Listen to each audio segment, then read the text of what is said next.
Welcome to the second to last day of the 2021 Vermont Organics Recycling Summit, which is organized by the Composting Association of Vermont in partnership with the Vermont Agency of Natural Resources. And this week is International Compost Awareness Week, so it was timely for that. And that's the largest and most comprehensive education initiative of the compost industry, which is pretty cool. My name is Alyssa Eichler. I'm with the Vermont Department of Environmental Conservation, Solid Waste Program, Materials Management Team. So I do a variety of things, including outreach on recycling and composting. So, of course, I'd like to give a huge shout out to all of the VOR's sponsors. So these include Community Bank, Eco Products, Vermont Natural Ag Products, the Addison County Solid Waste Management District, AgriLab Technologies, EcoPixel, NatureCycle, the Vermont Produce Program from the Agency of Agriculture, Food and Markets, and the Eco-AmeriCorps program from the Department of Environmental Conservation. And then there's two other brief announcements. So one is that the Composting Association of Vermont worked to create a 2021 food scrap story calendar that features photographs of interesting designs that emerged in their food scrap bucket. So I think some of them are shown here. And then a 4-year-old actually created her own food scrap art. And so motivated by all of this creativity and interest in food scraps from a creative artistic angle, the Composting Association of Vermont is actually holding a statewide food scraps art challenge as an outreach and education activity this year. So anyone can do food scrap art, take a photo of it, and then submit it to CAV. And submissions will be featured on their website, and then some will be selected for next year's calendar. And you can learn more about it under the CAV website under projects. All right, so like I said, this is the penultimate day. And this is a virtual tour with the Rich Earth Institute, Urine, Fertilizer in Research and Practice. So now I'm going to shift over to the video, and then after the video, we can have a Q&A with the Rich Earth Institute.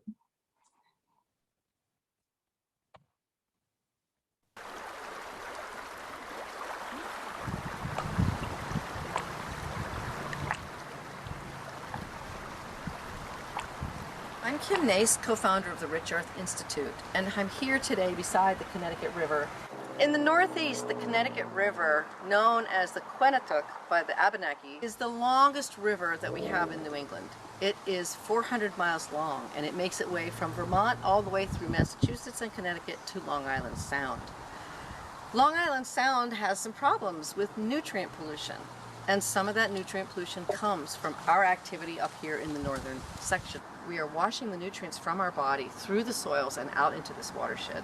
And then they go to the Long Island Sound, and it's a problem. It's a really big problem.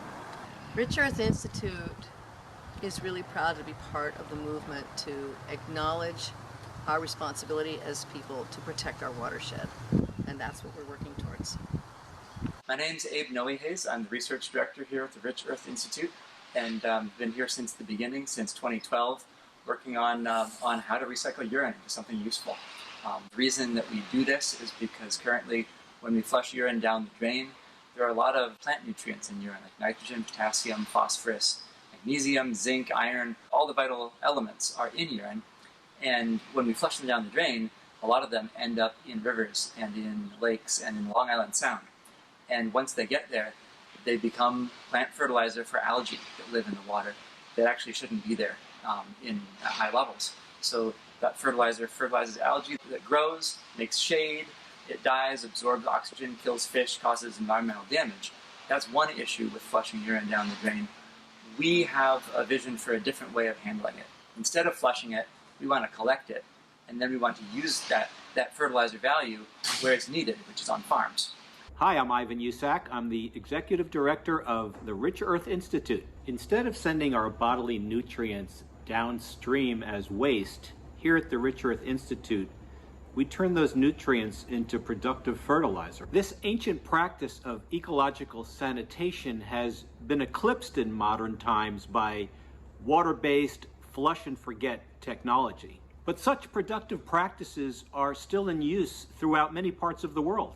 There are many benefits to recycling urine. It reduces nutrient pollution downstream. The nutrients are turned into productive fertilizers for use on local farms and gardens. Water is saved in major amounts by not having to flush unnecessarily. Recycling urine also connects us to our local landscapes where we live and strengthens community bonds. Rich Earth operates the nation's first community-scale urine diversion program. Our intention is to see communities across the country creating such programs and to help them by providing tools and resources to do so. Welcome to the Rich Earth Institute Urine Depot. I'm Arthur Davis, and I'm the director of the Urine Nutrient Reclamation Program, which is our community-scale urine recycling program here in the Brattleboro area. We have about 200 or so urine donors in the greater Brattleboro region, and they collect their urine at home and they bring it here to the depot to pump it out. When our urine donors fill a 5-gallon container of urine, it saves about 100 gallons of flushable water, assuming that you flush the toilet every time you pee. So it's also kind of a significant water savings in addition to diverting nutrients away from our waterways and providing a sustainable source of fertilizer for local farms. So we'll go inside and see what's going on inside the depot.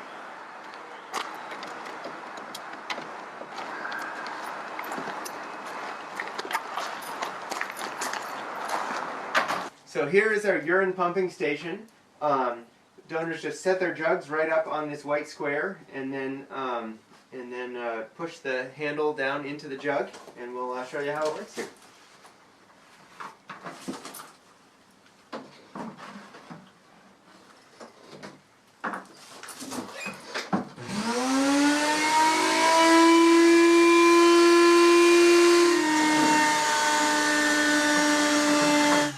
No pouring necessary, and the vacuum pump just gets it totally empty. So.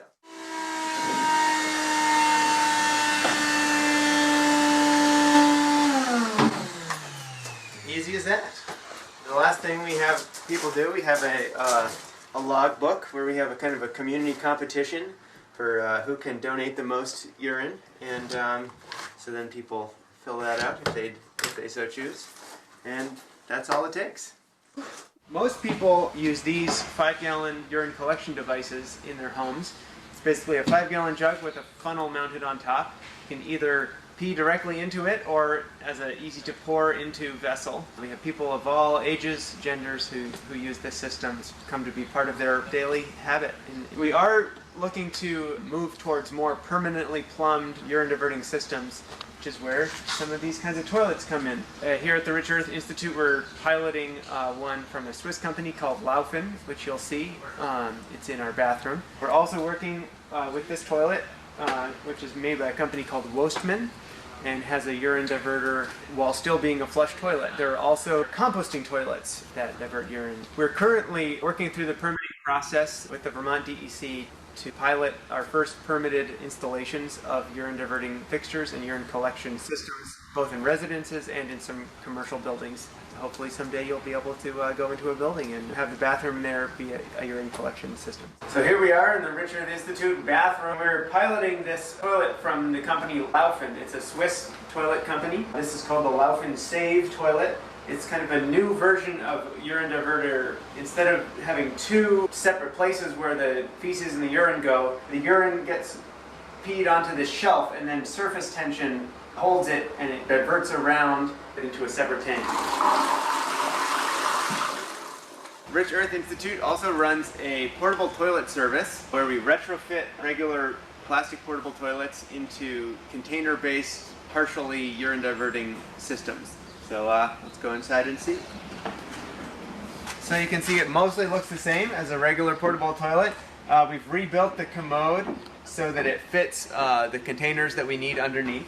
Basically, as a user, it's the same exact experience, although after you use the sit-down seat, you just add a cup of sawdust into the seat, and that's it.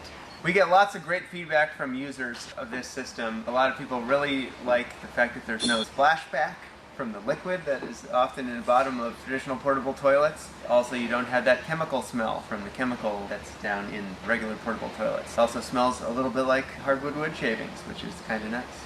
Also, people are really excited that their waste, when they go to the bathroom in a portable toilet, is getting reclaimed. It's going to go to beneficial use. Underneath, you can see that we have both a urine tank that collects the urine from the urinal, and then also a bin that collects the solids and sawdust and toilet paper and also some urine from the sit-down toilet. When we want to service these, we just pump out the tank of urine and we pull the bin out, put a lid on it, and put in a new bin, get it ready for the next use. The solids we bring to the Claremont, New Hampshire wastewater facility, where they do biosolids composting. That gets treated under their permit. And then the urine obviously comes back to Rich Earth Institute, where we treat it under our permit for pasteurizing urine. So transport is a really important part of our process. We have to bring urine both from homes and the depot to here to be pasteurized, and then also from here to farms to be applied. We can carry about 1,000 gallons of urine at a time, utilizing the vacuum pumping system, and that allows us to transfer urine on and off the truck very quickly. The weight of urine is one of the reasons that we're really interested in concentration technology. If we can de-water urine to a significant extent, then we can really diminish the transport cost and resource intensity of moving urine around. In the future, we envision a system where people would have permits to have urine storage at their home. We would come by a couple times a year, just like they get their fuel oil tanks filled. You might have a urine truck come and pump out your pee. We have a number of these big 1,500 gallon storage tanks. Most of our urine comes from our depot in downtown Brattleboro, and then also from people's homes that have storage permits from the state of Vermont, and also some commercial entities that have permits for urine storage. And it's actually getting pasteurized into right now. Welcome to the Rich Earth Institute Urine Pasteurizer. Pasteurization is a process using heat and time to kill pathogens. Our particular pasteurizer holds the urine at 80 degrees for about 90 seconds. It's a flow-through system, and it recaptures much of its thermal energy to make it more energy efficient. The pasteurization process meets the standard that we're required to meet for our state of Vermont permit, and that allows us to have unrestricted use of the pasteurized urine product in the state of Vermont for agricultural use. In the future, we're working on creating a new pasteurizer that will be a little simpler and be able to go out into the world for other applications of urine diversion and collection and reuse. Then also hopefully combining that with a concentration technology that will allow us to decrease necessary storage space and also then decrease transport cost and energy for transport. Since 2012, the Rich Earth Institute has been applying pasteurized urine to farmland in Windham County in Vermont. Primarily, we've been working on hayland with a number of farmers in the area. Early on, we did some yield studies, and we showed that urine fertilizer has a comparable effect to synthetic fertilizer, so that it's a fine substitute for synthetic fertilizer. And a lot of the farmers that we work with even say that it has some longer-term effects that they've seen over time, which is anecdotal, but I think also important. This year we're also really excited. We're going to be working with a number of new farmers as part of a SARE study, which is the Sustainable Agriculture Research and Education Program. And we're going to be working with new farmers and new crops and new application methods. And we're going to be doing a bunch of things with drip irrigation, as well as some side dressing to corn. So that is very exciting that we'll be kind of expanding from our program of working with farmers primarily growing hay. We're here at the lab at the Rich Earth Institute, and I'm Bradley Kennedy, one of the research associates here. And we are a science-based organization, so research is kind of the foundation of the work that we do. Our community collection program serves as a platform for research, lays the foundation for all the other work that we do here in our lab, our technology development, our agricultural research, and our social research. Some of the research that we've done here in the past includes looking at ways of minimizing loss of nitrogen from urine, because the nitrogen is really volatile and can be lost to the air. So we've tested different ways to prevent that, both in the field and during storage, by changing the pH. We've also looked at other things like combining urine with biochar, using fermentation to change the pH, and we've done some trials looking at composting urine with other materials as a way of kind of stabilizing it and turning it into a solid. Probably the most common question that we get is about pharmaceutical residues in urine and what happens to them when we use the urine as a fertilizer.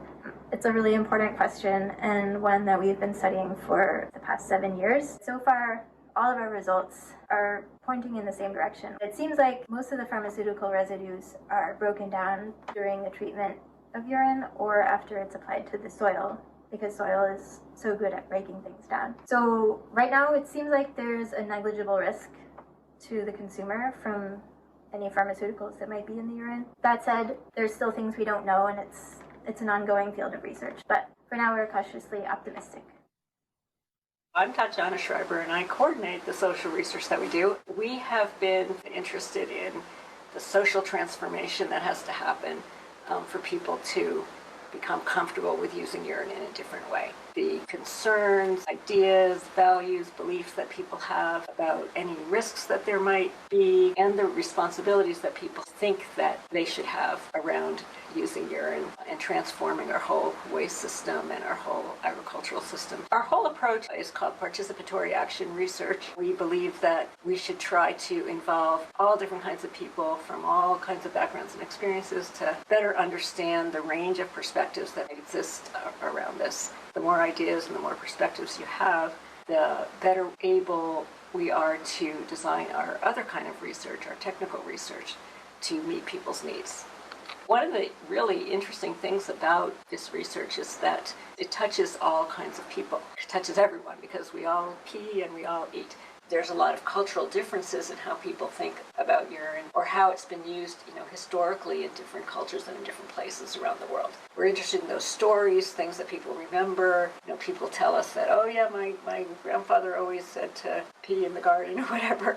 So to understand how it's used in different places will help us with putting our current research in perspective. Of those we've talked to so far, it's really interesting that most people are not really disgusted by the idea of using urine as a fertilizer. They think about it and they think, yeah, that makes sense. That seems like a good idea. But what's interesting is that they often think that other people will have some disgust or discomfort with it. People are much more comfortable with it than we originally thought they would be, but they often think or ascribe to other people a level of disgust or discomfort.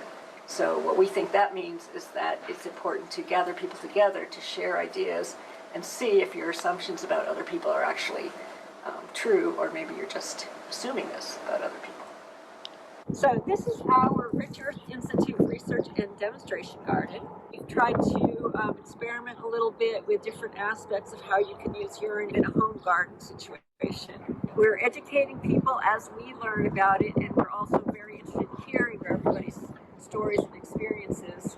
And then we are developing some community science initiatives to have people help us with these experiments. I am Jed Bloom, the Director of Development here at the Rich Earth Institute.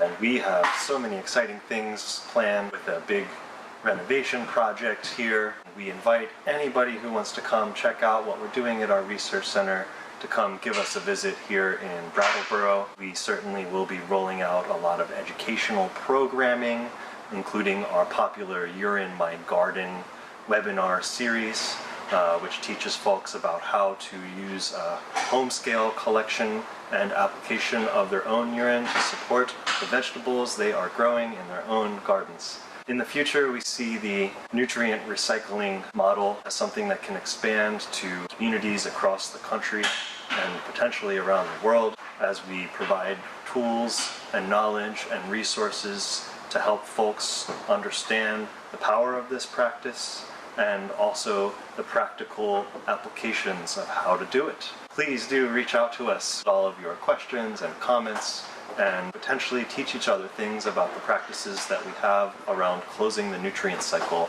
in our communities. Thank you.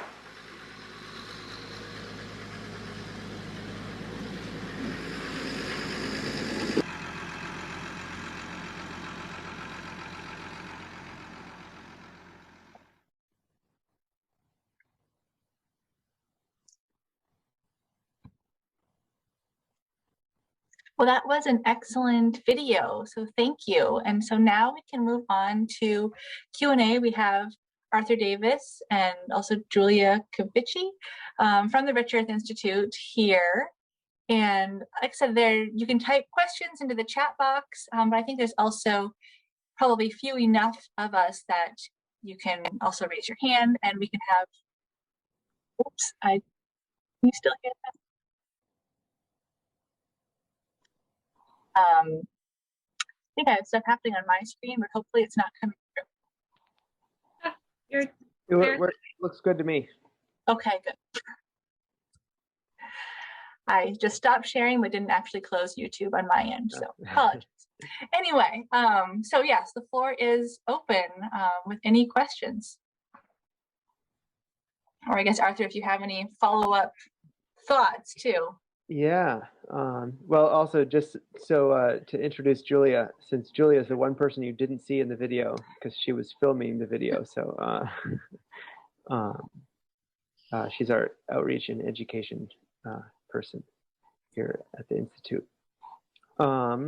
Yeah, let's see. Well, I'll give people a minute to think of questions, and I have a couple of things you can talk about, but sounds good. But sorry, can I ask a question real quick? Absolutely. Go ahead, Colin. Do a little bit like the difference between like pasteurized and unpasteurized in regards of like, could I just go out and pee on my garden, or like, yeah, just the difference there would be great. Yeah, sure. So for our permit with the state of Vermont through DEC, we have a permit to collect urine and pasteurize it, and then it is a Class A EQ exceptional quality biosolid under their rules. And then with that product that we produce, we have unrestricted use of it in the state. For people on the home scale, the kind of the guidance we've got from DEC is that they're not trying to regulate people using small amounts of urine on their own, on their own garden, right? So we have, when we, well, Julia runs this webinar series that was talked about in the video, and maybe you want to talk a little bit about it, Julia. But the kind of the gist is that there's some guidelines from the World Health Organization about using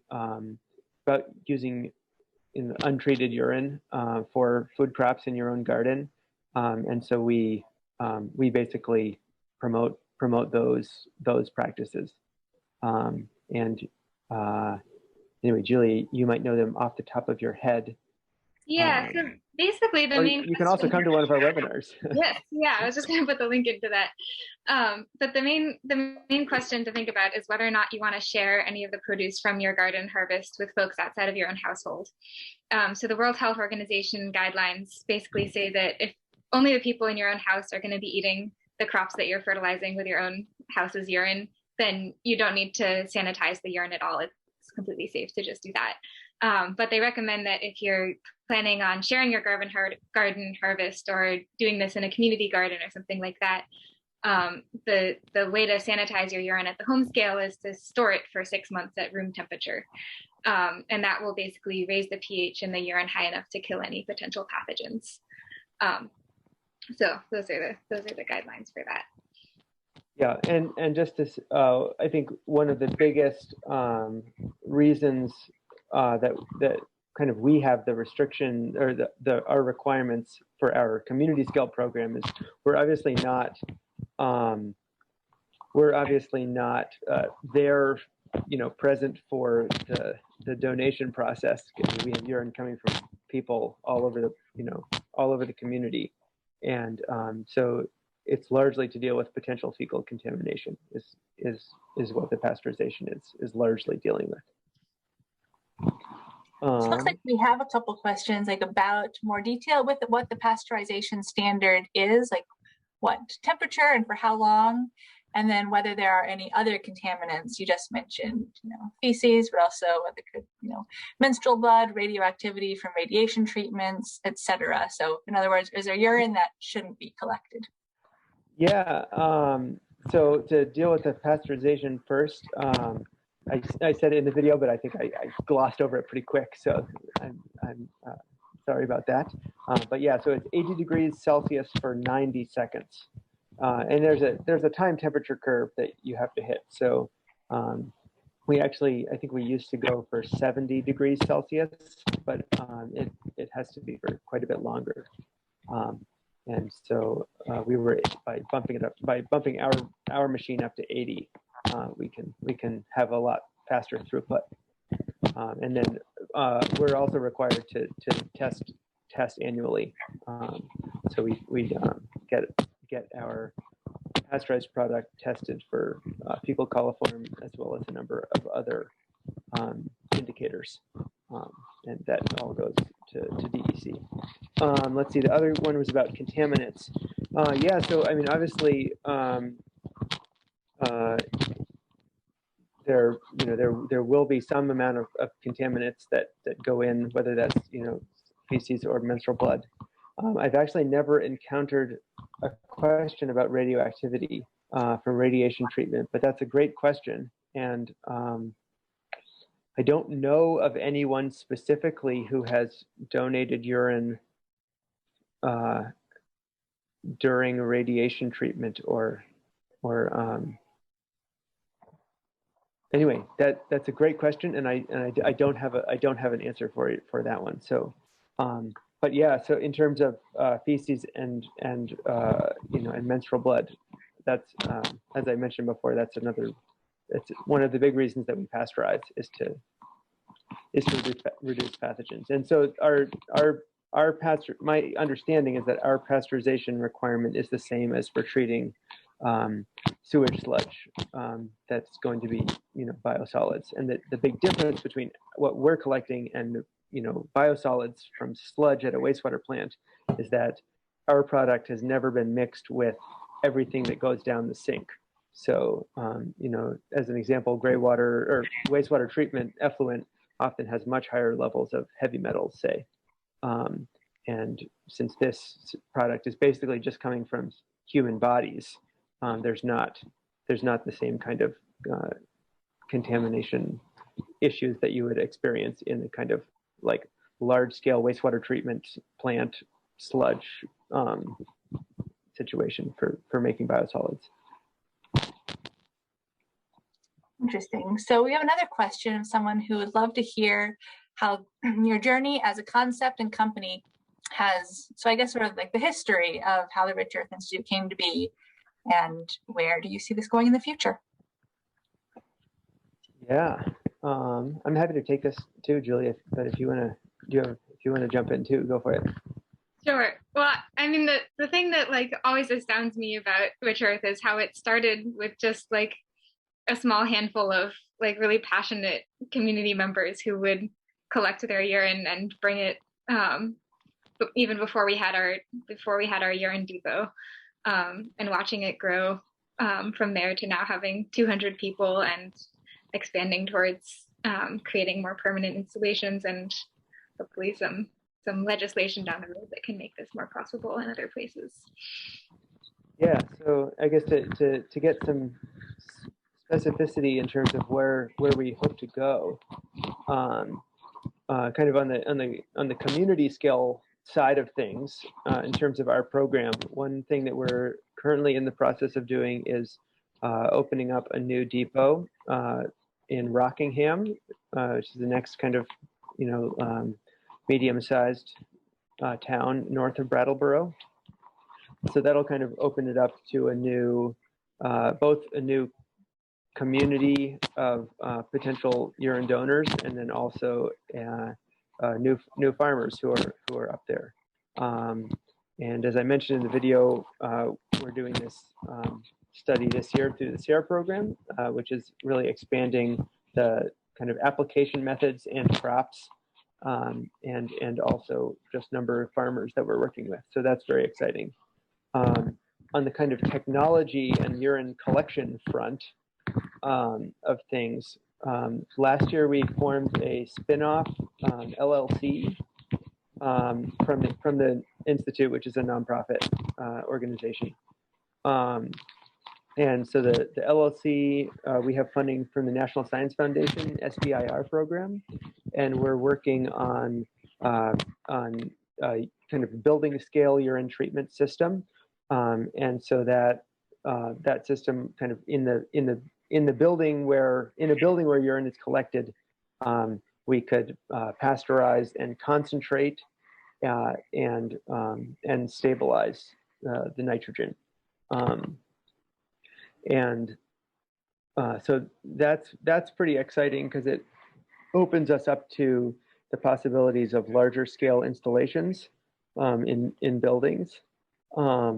And then kind of on the smaller scale of installations in buildings, we've just kind of finished working through the permitting process of getting urine collection like on-site urine collection permits okayed through working with Vermont DEC. And so we're kind of just in the next couple months going to be putting in a bunch of installations, and that includes both like waterless urinals that you may have that are in wide use already, but some urine diverting toilets like the ones that you saw in the video, and then also some kind of on-site home collection for folks who are using those hand carry systems. So all of kind of that whole suite of things being permitted in the state of Vermont. So yeah, we're definitely hoping to do more of the installation, especially public-facing installations, and yeah. Just curious, with more on the history, over what time span has all of this happened? Like, when was the Institute founded, and was it farmers who were originally interested, or was it just people who thought there might be an interest by farmers? Yeah, so it started in 2012, and it was really a collaboration between the two people who started it. So Kim Nace, who you saw at the very beginning, she was actually an elementary school principal back at that time, and she had done a stint of working as a principal of an international school in India. And while she was there, she got really made aware of a lot of sanitation issues that were present in the community that she was in India. And then when she came back to Vermont, she's from Brattleboro.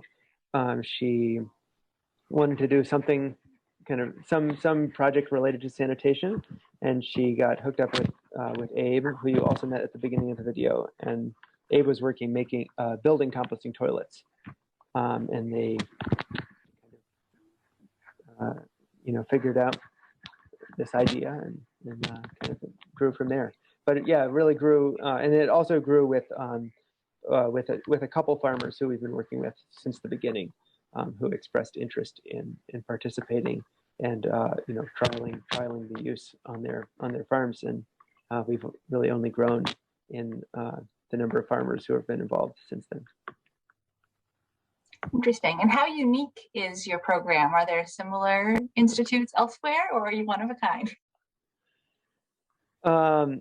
Well, we're kind of the only one who's doing what we're doing.